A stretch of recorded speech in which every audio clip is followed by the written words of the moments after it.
Quand on imagine un dirigeant qui décide en se fiant à son intuition, on pense souvent à une sorte de sixième sens, voire à une illumination divine.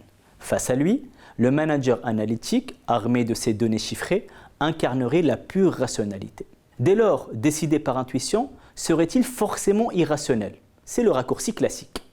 Pourtant, la recherche en management et les neurosciences prouvent exactement le contraire.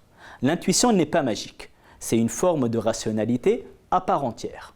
Pour le comprendre, il faut s'éloigner du paranormal. En sciences de gestion, de Herbert Simon à Henri Mintzberg, l'intuition est définie comme un processus cognitif, inconscient et holistique.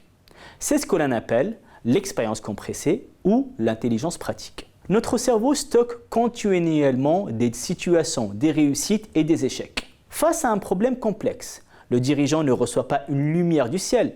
Son cerveau réalise une reconnaissance de signaux ultra rapide. Il pioche instantanément dans ce réservoir de connaissances inconscientes pour faire émerger une solution. À l'ère de l'intelligence artificielle, là où les algorithmes traitent le passé, l'intuition humaine reste la boussole capable de trancher dans l'inédit et l'urgence. C'est précisément ce que confirment les praticiens. Dans les cadres de mes recherches, j'ai interrogé un grand nombre de hauts dirigeants de PME dans le secteur très mouvant des tours opérateurs. Le verdict est sans appel. Pour la majorité d'entre eux, l'intuition hasardeuse n'existe pas. Ils la définissent par ce qui la façonne, le bon sens, la connaissance pointue du marché et surtout des années d'expérience mûrement réfléchies. Les sciences de gestion montrent qu'il n'existe pas une, mais plusieurs rationalités. En décidant vite, en situation d'incertitude, le dirigeant adopte une rationalité exploratoire. Bien sûr, l'intuition n'est pas infaillible et doit être confrontée à une réflexion a posteriori pour éviter les biais cognitifs.